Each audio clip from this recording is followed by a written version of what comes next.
Second blocus et seconde manifestation des jeunes lycéens de France en ce 18 octobre 2010. À Nice, ce second rendez-vous a été clairement basé sur l'incompréhension.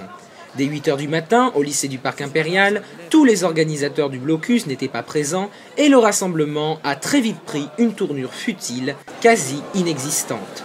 Les élèves du Parc Impérial avaient en effet décidé de faire blocus tout le long de la journée, rester devant leur établissement pour empêcher leurs camarades d'entrer et donc de faire cours. Et le message était pourtant très clair. La jeunesse mobilisée contre cette réforme. Seulement voilà, tout ne s'est pas passé comme prévu.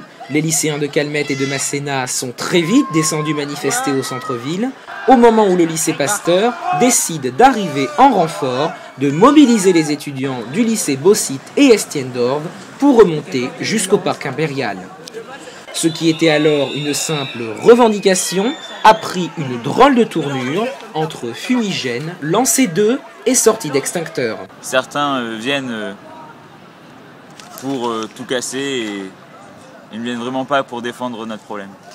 Dans les environs de 11 h, tout était remis dans l'ordre et le peu de lycéens restant devant le Parc Impérial continuaient à faire blocus. À la question de savoir si on manifestait contre la réforme des retraites ou contre Nicolas Sarkozy, la réponse est claire. On manifeste aujourd'hui contre la réforme particulièrement, même si je pense que toute la France, donc tous les lycéens ont une rancœur envers notre président de la République, Nicolas Sarkozy, et de son gouvernement. Je pense que c'est une contestation générale. Les propos de Madame Royal, quelques jours auparavant, sur le pacifisme des manifestations, a apparemment convaincu les jeunes. Avec le discours de Madame Royal, je suis complètement d'accord. Il faut que les jeunes soient pacifiques dans ce qu'ils font. De toute façon, sinon on n'a plus de vraies valeurs. Ce qu'a dit Madame Royal, je le comprends et j'aurais bien aimé qu'aujourd'hui ça se passe comme cela. C'était il y a quelques jours, Geoffrey, un jeune de 16 ans, alors qu'il manifestait, a été victime d'un tir de flashball à Montreuil. Dominique Voynet, sénatrice maire de la ville, n'a pas mâché ses mots face au ministre du Travail. Mais je vous pose la question, en vous montrant la balle reçue par ce jeune de 16 ans, le pouvoir est-il à ce point fébrile qu'il en soit réduit à ce genre de provocation?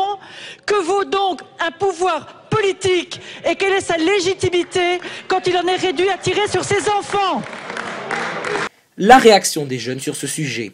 Alors personnellement, je trouve ça très triste. C'est quelque chose qui ne devrait pas arriver de nos jours. Donc j'espère qu'il se rétablira bien et vite. Voilà, c'est quelque chose que j'imagine pouvoir arriver à mes camarades. Et je pense, oui, après, je ne remettais pas en cause complètement la police et l'usage abusif du flashball aussi, c'est très mauvais. Les policiers de toute façon maintenant n'ont plus vraiment le droit d'utiliser le flashball de la même manière qu'ils utilisaient avant, donc ça c'est vraiment quelque chose de bien, c'est plus rassurant. Mais il y aura toujours problème avec les débordements de certains jeunes. Au final, les lycéens sont-ils pour ou contre une réforme des retraites? Et un second mai 68 pourrait-il être possible aujourd'hui? Je suis absolument pour une réforme des retraites. Car il ne faut pas se voiler la face, l'argent, on n'en a plus assez pour payer toutes ces retraites, il faut trouver un moyen de les payer. Il y a des choses dans cette réforme qui ne vont pas, les pénibilités de travail qui ne sont pas bien établies, beaucoup d'avantages qui seront enlevés. Pour une réforme certainement, mais celle-là elle est vraiment pas concevable du tout.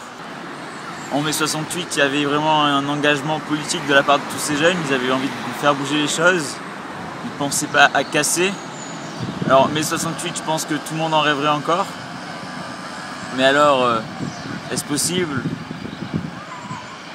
Non. Demain mardi, dernière journée de mobilisation avec syndicats, enseignants et lycéens, avant bien sûr le vote de la réforme mercredi au Sénat.